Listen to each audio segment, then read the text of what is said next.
Z današnjim dnem sem nastopil dolžnost predsednika uprave družbe Elektro Maribor.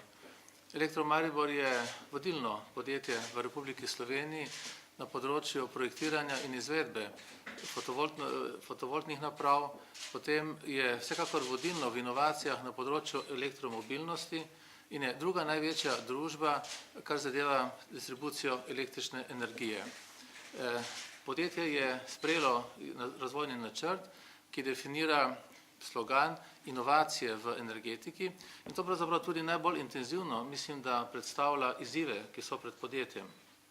Izzive tako na področju zanesljive in stabilne, predvsem pa trajnostne oskrbe uporabnikov za električno energijo, kot tudi na področju novih storitev.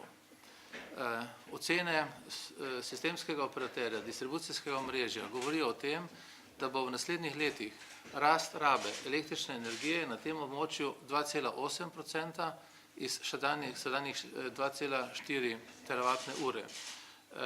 Na področju moči, torej konične moči, pa bo rast še večja, 2,9% iz sedanjih 424 megavatov.